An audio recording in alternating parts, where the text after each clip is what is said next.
Mr. Frank asked me once a day, please, Miep, I have a cigarette. I want to ask you, we will go in hiding. Are you ready to help us? Na de oorlog, ja, daar kreeg ik meer tijd om over die dingen na te denken. Maar ja, Jan en ik, we zaten toch met het probleem, we hebben 7 mensen verloren. En dat kan je niet opzij schuiven, dat kwam steeds weer terug. Would you risk everything to protect a secret? In Nazi-occupied Amsterdam, Miep Gies didn't just make a single brave choice, she made countless ones every day as she shielded 8 lives from relentless danger. But her story isn't just about courage, it's about quiet humanity in the face of overwhelming evil. Courage doesn't start with big decisions, Miep Gies reflected later in life. It begins quietly, in the choices we make every day. Hers was a story that began humbly, an ordinary life shaped by extraordinary times. But even before the shadow of war darkened Europe, the seeds of her bravery had already been sown. Miep Gies was born as Hermine Santruschitz on February 15, 1909, in Vienna, Austria-Hungary. Her early life unfolded in the tumultuous aftermath of World War I, a period marked by political instability and economic despair. Austria, once part of a vast empire, was struggling to find its footing as a newly formed republic. Families like the Santruschitz bore the brunt of this upheaval, living with scarcity as a daily reality. Food was painfully scarce in Vienna during those years. For young Hermine, malnutrition became a constant companion, robbing her of the carefree days of childhood. Her parents, desperate to improve her chances of survival, made a heart-wrenching decision. Through an international program aimed at helping war-stricken children, they sent her to the Netherlands, where she would live temporarily with a foster family. At just 11 years old, Hermine boarded a train bound for Leiden, Netherlands. The journey was both frightening and exhilarating, a leap into the unknown. Upon arrival, she was welcomed into the Nieuwenburg family's modest home. The Nieuwenburgs, though not wealthy, offered her a warmth and stability that had been missing in Vienna. They called her Miep, a Dutch diminutive that quickly replaced her formal given name. What was meant to be a temporary arrangement turned into a permanent new life when her biological parents, seeing how much she had thrived, allowed her to stay. In Leiden, Miep flourished. She learned Dutch with astonishing speed, mastering not only the language but the cultural nuances of her new homeland.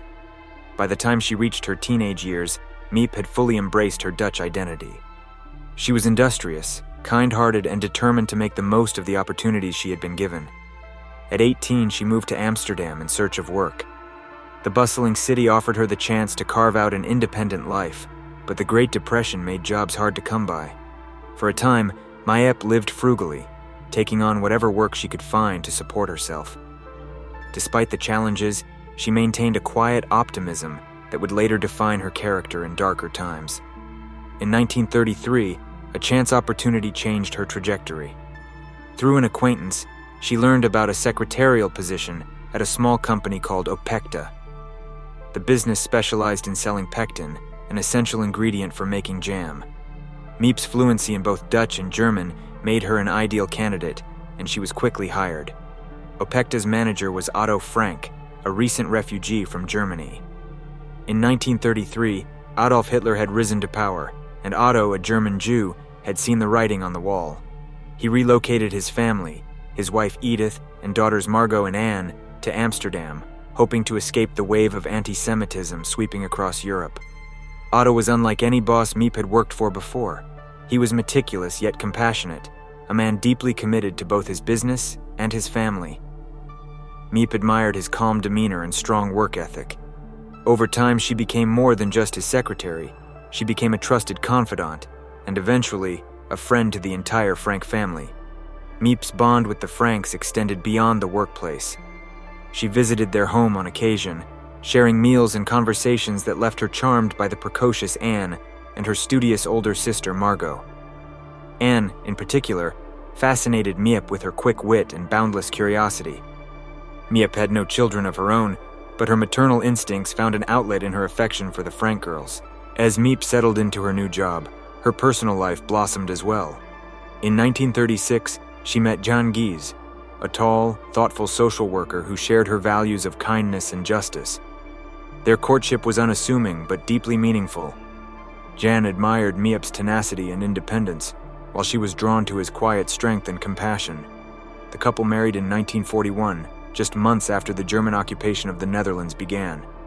Their wedding was a modest affair, held in a time when celebration felt almost defiant. Though the shadow of war loomed over their lives, Miep and Jan found solace in each other.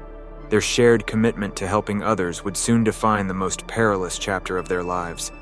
The 1930s had been a period of unease for many, but by 1940, the reality of war was impossible to ignore. On May 10, 1940, German forces invaded the Netherlands, shattering the fragile neutrality the country had hoped to maintain. Within 5 days, the Dutch government surrendered, and the occupying forces began implementing the policies of the Third Reich. Amsterdam, once a vibrant city of tolerance and trade, became a place of fear and oppression. For Jewish residents like the Frank family, life grew increasingly precarious. The Nazis enacted a series of laws designed to isolate and persecute Jews. They were required to register their religion, wear yellow stars, and adhere to strict curfews. Businesses were Aryanized, forcing Jewish owners to relinquish control. Miep watched these changes with growing alarm.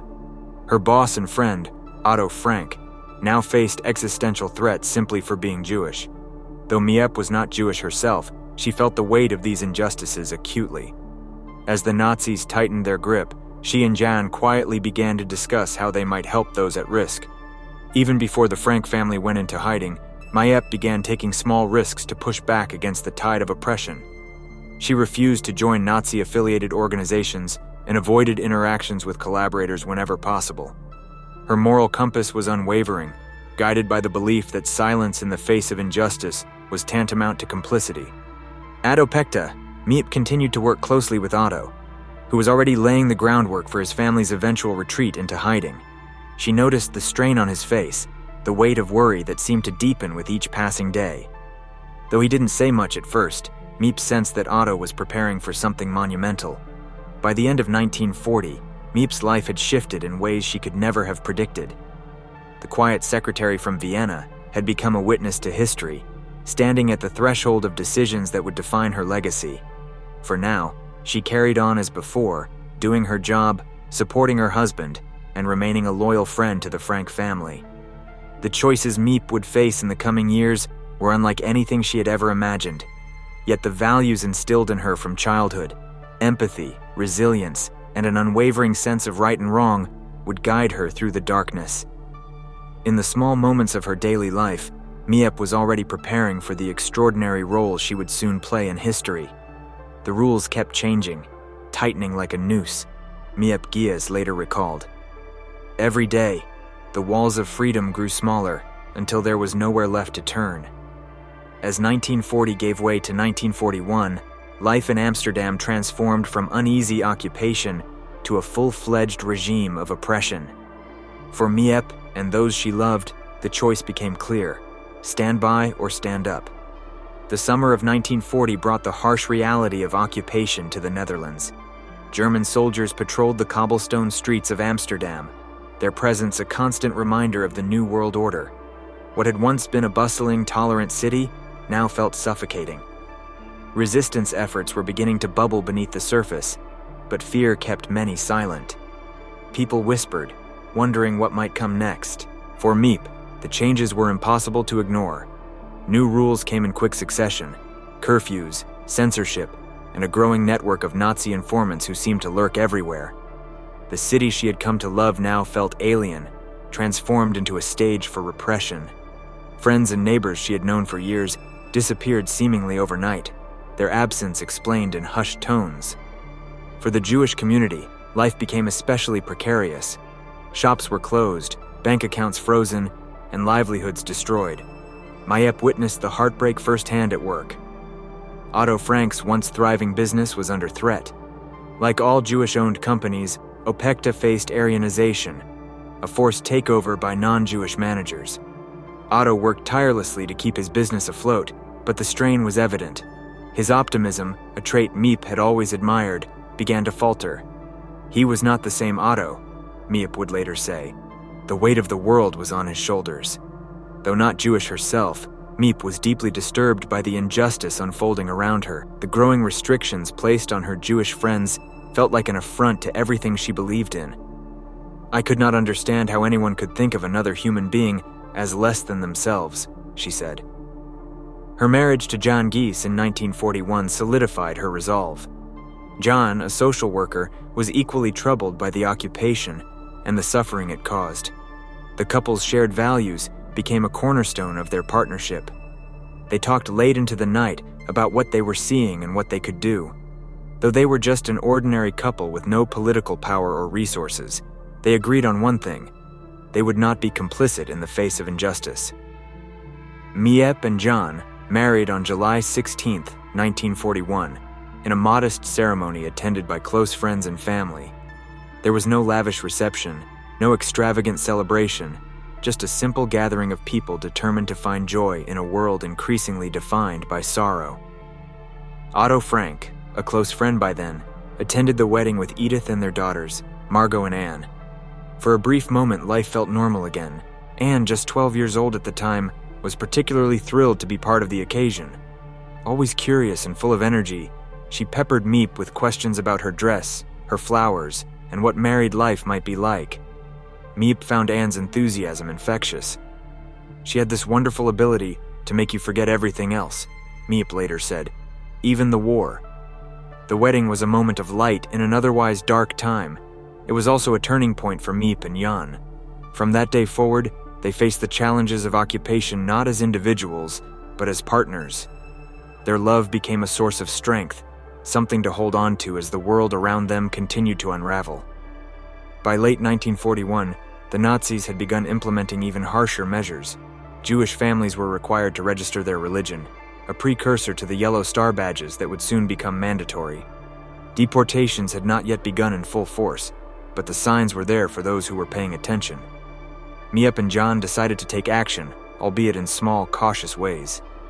John, through his work as a social worker, began helping people obtain fake identification papers. These documents were lifelines for those trying to evade arrest or deportation. It was dangerous work, but Jan's calm demeanor and resourcefulness made him adept at navigating the risks. Miep, too, began to resist in her own way. Though her job at Opekta placed her in a precarious position, working for a Jewish-owned company under constant scrutiny, she refused to distance herself from Otto Frank. She continued to assist him with his business dealings, finding creative ways to circumvent the restrictions imposed by the occupation. Her loyalty never wavered. When the opportunity arose, Miep also helped Jewish friends and neighbors in small but meaningful ways. She would deliver food, run errands, or simply offer a listening ear. These gestures, though seemingly minor, carried great weight in a time when acts of kindness were increasingly rare. It was during this time that Otto Frank began to seriously consider going into hiding. The pressure on Jewish families was mounting, and Otto, ever pragmatic, knew it was only a matter of time before the Nazis came for his. Miep was one of the first people he confided in. "I need to protect my family," he told her one evening after work. "But I can't do it alone." Miep felt a surge of fear at the implications of his words. Hiding a Jewish family was not just risky, it was punishable by death. Yet when Otto asked if she would help, her answer came without hesitation. "Of course," she said simply. It was not a moment of deliberation or doubt. For Miep, helping the Franks was a natural extension of her character, a fulfillment of the values she held most dear. The decision to hide the Frank family set into motion a series of quiet preparations. Though the annex behind Opekta's offices would not become their hiding place until mid-1942, the groundwork began in late 1941. Otto and Miep discussed logistics, how they would secure food, how they would avoid detection, and how they would maintain a semblance of normalcy under impossible circumstances. Miep took on the role of a planner and problem solver, traits that would later prove invaluable. She began discreetly stockpiling supplies, careful not to arouse suspicion. Each trip to the market required careful planning. She couldn't buy too much from one place, lest she attract unwanted attention. John, too, began laying the foundation for his role in what would become their shared mission. His network of contacts in the resistance grew, and he quietly gathered the resources they would need to support the Frank family and others in hiding. The couple did not discuss their plans with anyone beyond a small circle of trusted confidants. The risk of betrayal was too great. By the end of 1941, Miep and John were living under constant tension. The Nazi regime showed no signs of loosening its grip, and the future felt uncertain at best. Yet, through it all, they remained steadfast in their commitment to doing what they could to protect those who needed help. Their actions were not grand or dramatic. They were quiet, deliberate, and deeply courageous. Looking back on those years, Miep would later reflect on how ordinary it all felt at the time. "We did not think of ourselves as brave," she said. "We simply did what had to be done." It was like stepping into another world, Miep recalled of the day the Frank family entered the secret annex. A world where time stood still, where every sound carried the weight of life and death. The decision to go into hiding was not just a practical one. It was a surrender to uncertainty, where survival depended on trust, ingenuity, and unwavering courage. By mid-1942, the persecution of Jews in Amsterdam had reached a fever pitch. Families disappeared from their homes overnight, leaving behind only whispers of their fates. For Otto Frank, the time for planning was over. His family needed to vanish before they, too, were taken. The Frank family's hiding place was a concealed annex above Otto's former business premises at Prinsengracht 263. The space was small and unremarkable, accessible only through a movable bookcase that masked its entrance. Though the idea of living in such confined quarters seemed unimaginable, it was their best chance for survival. On July 6, 1942, the Frank family moved into the annex. Miep and her husband, Jan, played a critical role in orchestrating their transition. Miep carefully arranged for supplies to be brought in ahead of time and ensured that everything was in place. When the day came, she helped guide Otto, Edith, Margot, and Anne to their new refuge, their faces etched with fear and uncertainty.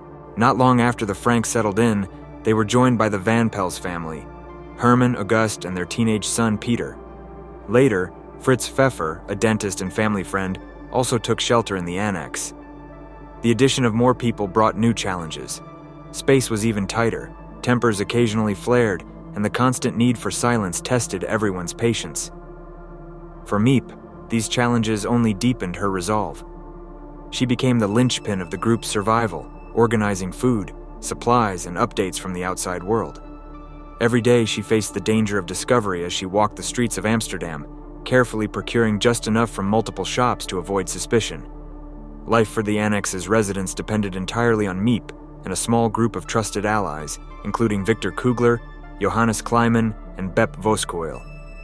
Together, they ensured the annex's occupants had the essentials to survive: food, clothing, medicine, and news. Miep's visits were particularly meaningful. She didn't just bring necessities, she brought connection and hope. Anne Frank, with her ever-curious mind, often peppered Miep with questions about the outside world. What were people saying? Were there any signs the war might end? Miep carefully filtered her answers, shielding Anne from the grimmest realities while still offering glimpses of hope. It was a delicate balance, Miep later said. You wanted to keep their spirits alive, but not fill them with false optimism. Miep also brought small comforts, books, magazines, and sometimes even treats like a piece of chocolate or fresh fruit. These tokens, though modest, were treasures to the annex's residents. They offered moments of normalcy in a world that had been turned upside down. Every day, Miep lived with the fear of being caught. The annex's location above a working office meant that employees, clients, and delivery workers came and went throughout the day. A misplaced sound, a dropped spoon, a cough, or a footstep could arouse suspicion. Miep and the other helpers took great care to ensure that the annex remained a secret, but the risk was ever present. Miep's errands were equally fraught with danger. Ration cards were tightly controlled, and obtaining enough food for 8 people was nearly impossible without drawing attention. Jan, through his connections in the resistance, helped secure illegal ration cards, but using them was a constant gamble. If caught, the consequences would be dire. Despite the risks, Miep never wavered. Her quiet determination became a source of strength for the annex's residents. Her bravery was in the small everyday acts, Anne Frank wrote in her diary. She is proof that goodness exists, even in the darkest times. Over time, Miep developed a deep bond with the annex's residents. She admired Otto Frank's calm leadership and Edith Frank's quiet dignity. She found joy in Anne's youthful exuberance and saw Peter Van Pels's shy kindness beneath his reserved exterior. Each person in the annex became more than a responsibility. They became family. Miep's connection with Anne was particularly poignant. The teenager's love of writing reminded Miep of her own creative spirit, long buried under the weight of war. She often brought Anne notebooks, pens, and books to nurture her talent. She had a gift, Miep later said. Her words were her way of making sense of a senseless world. Despite the constant tension, there were moments of laughter and joy in the annex. Birthdays, holidays, and other small milestones were celebrated with whatever resources Miep could muster. One memorable occasion was Anne's 14th birthday in June 1943. Miep brought her a bouquet of wildflowers and a small brooch, gifts that brought a rare smile to Anne's face. It wasn't much, Miep recalled, but it meant everything to her. These moments, though fleeting, were a testament to the resilience of the human spirit. Even in the face of unimaginable hardship, the annex's residents found ways to hold on to their humanity. The responsibility of keeping 8 people alive took a physical and emotional toll on Miep. She often worked late into the night, planning the next day's errands and worrying about the safety of the annex. Sleep was scarce, and the constant stress began to wear on her. Yet she never allowed herself to falter. Miep found strength in her husband, John, who supported her every step of the way. His quiet encouragement and shared commitment to the cause kept her grounded. Together, they faced the challenges of occupation with unwavering resolve. By 1942, the war had reached a turning point. German forces were facing increasing resistance across Europe, but the Nazi regime's grip on the Netherlands remained firm. For the Jewish community, the situation grew ever more dire. Deportations to concentration camps began in earnest, and the Dutch population was forced to reckon with the horrifying reality of the Holocaust. Miep's work as a helper was part of a broader resistance movement that operated in secrecy across the country. Thousands of people risked their lives to hide Jews, sabotage Nazi operations, and smuggle critical information. Though Miep's role was deeply personal, it was also part of a collective effort to resist tyranny. By the end of 1942, the annex's residents had settled into an uneasy rhythm of life in hiding. For Miep, each day was a delicate dance of deception and bravery. She did not see herself as a hero. "I was just doing what needed to be done," she later said. But history tells a different story. Miep's actions were a testament to the power of quiet courage. In a time of unimaginable darkness, she became a lifeline for those who had been cast into the shadows. Her story is a reminder that even the smallest acts of kindness can change the course of history.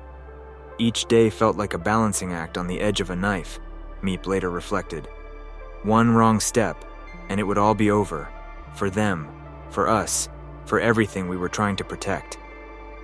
The year 1943 brought harsher conditions, increased risks, and moments of hope amid despair. For the residents of the secret annex and their helpers, survival became a test of endurance and ingenuity. By 1943, the Nazi occupation of the Netherlands was in full force. Amsterdam, once a city of freedom and culture, had become a hotbed of fear and repression. Jewish families were vanishing at an alarming rate, deported to camps from which few ever returned. Collaborators roamed the streets, and the slightest hint of resistance was met with brutal consequences. Miep and Miep Gies lived this reality every day.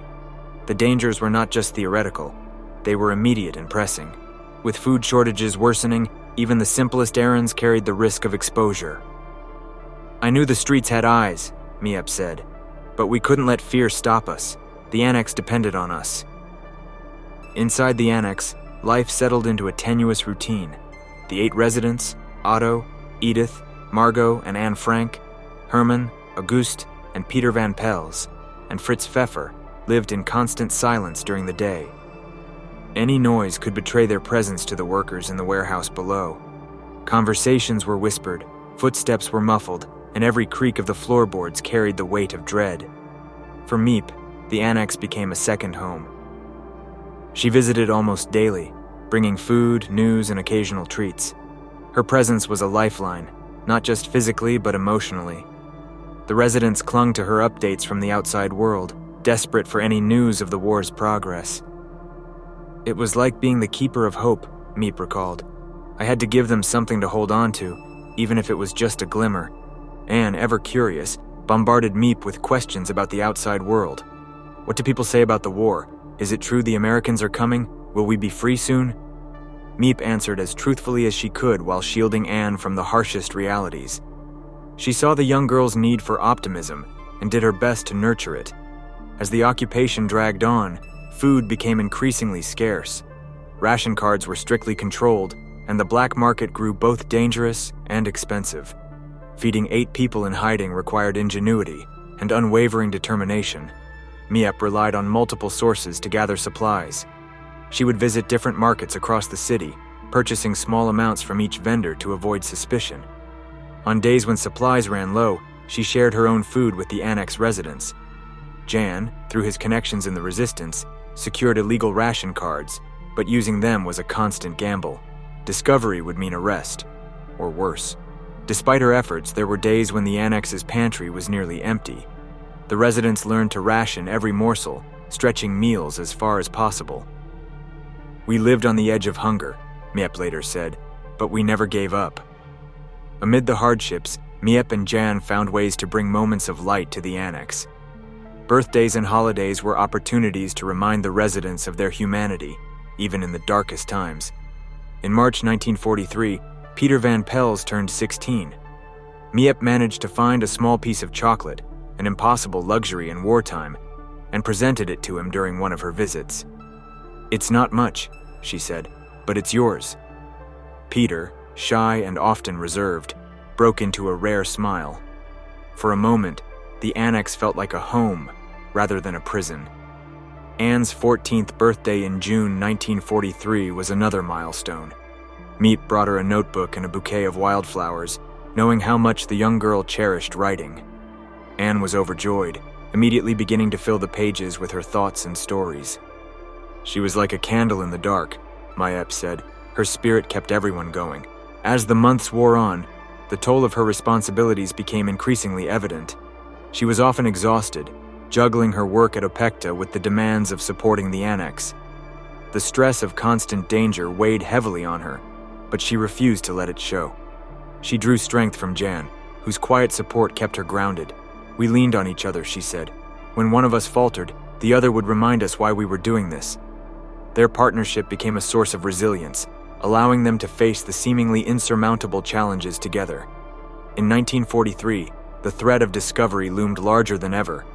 Rumors of informants circulated through Amsterdam, and neighbors began to eye each other with suspicion. For her and the other helpers, the fear of betrayal was a constant presence. "We trusted no one outside our circle," she said. "The risk was too great." One close call came when a warehouse worker mentioned hearing noises from above. Miep and Victor Kugler, one of the helpers, quickly dismissed the concern, explaining that the old building often creaked and groaned. It was a narrow escape, but it underscored how precarious the situation had become.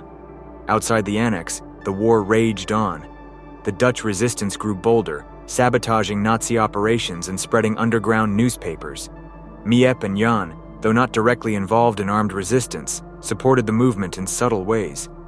Jan's work with fake identification papers continued, while Miep helped transport messages and supplies when needed. At the same time, the Nazis tightened their grip on the Netherlands. Raids became more frequent, and collaborators were rewarded for turning in Jewish families or resistance members. The atmosphere in Amsterdam was one of pervasive fear, but also quiet defiance. "We knew the risks," she said, "but we also knew what was at stake." By the end of 1943, the annex's residents had survived nearly 18 months in hiding. For Miep, each day felt like a victory, a testament to the power of ordinary people standing against extraordinary evil. She refused to see herself as a hero, insisting that her actions were simply what anyone would do. "I wasn't brave," she said. "I was just doing my job." But history tells a different story. Miep's relentless dedication, her courage in the face of fear, and her unwavering commitment to the annex's residents were nothing short of extraordinary. Her quiet heroism stands as a reminder that even in the darkest times, the actions of one person can make all the difference. It was August 4th, 1944, when the fragile sanctuary of the secret annex was shattered. That morning began like so many others for Miep, with her heading to the office to prepare for another day of supporting the annex residents. She had grown accustomed to the routine, quiet errands, carefully timed deliveries, and an ever-present sense of danger. But that day, danger came knocking, literally. A Dutch informant had betrayed the annex's location to the Nazi authorities. Karl Silberbauer, an SS officer, arrived at Prinsengracht 263, accompanied by several Dutch collaborators. They stormed the building, interrogated the staff, and discovered the hidden entrance to the annex. The Franks, the Van Pels, and Fritz Pfeffer were arrested and dragged out of their hiding place. Miep and the other helpers, Victor Kugler, Johannes Kleiman, and Bep Voskuil, were questioned but not immediately arrested. Miep's quick thinking likely saved her life. When Silberbauer began interrogating her, she maintained her composure and feigned ignorance about the situation. Remarkably, Silberbauer decided to let her go, though she was warned not to interfere further. Miep held onto the diary, keeping it hidden and safe. Her hope was that Anne would one day return to claim it. She had no way of knowing that Anne's words would one day become a voice for millions. The arrest of the annex residents was a crushing blow for Miep and the other helpers. Despite their extraordinary efforts, their worst fear had come true. "I felt like I had failed them," Miep said. "I had promised to keep them safe, and now they were gone."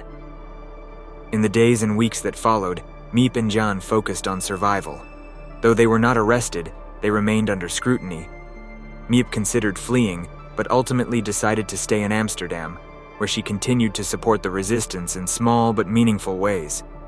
On June 3, 1945, nearly a year after the annex's residents had been arrested, Otto Frank returned to Amsterdam. He was the sole survivor. Edith had died in Auschwitz, Margot and Anne had succumbed to typhus at Bergen-Belsen, and the others had perished in various camps. The news was devastating, but Otto's presence brought a glimmer of hope. When Otto confided in Miep that he wanted to honor Anne's memory, she presented him with the diary she had saved. The pages, filled with Anne's thoughts, dreams, and observations, became a source of solace for Otto.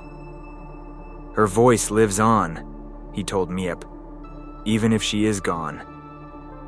In 1947, Anne's writings were published in Dutch under the title Het Achterhuis, The Secret Annex. The book was an immediate success, resonating with readers across the Netherlands. Over time, it was translated into multiple languages and became one of the most widely read and impactful accounts of the Holocaust. For Miep, the diary's publication was both a triumph and a reminder of loss. She was proud of Anne's legacy, but remained haunted by the events that had taken place. "I did not save Anne's life," Miep said, "but I was able to save her words." After the war, Miep lived a quiet life in Amsterdam with Jan. She rarely spoke about her experiences, insisting that her actions were not heroic, but simply what anyone should do. It wasn't until the 1950s, when Anne's diary gained international acclaim, that Miep began sharing her story. She dedicated her life to spreading Anne's message and promoting tolerance. She traveled the world, speaking about the importance of standing up against injustice.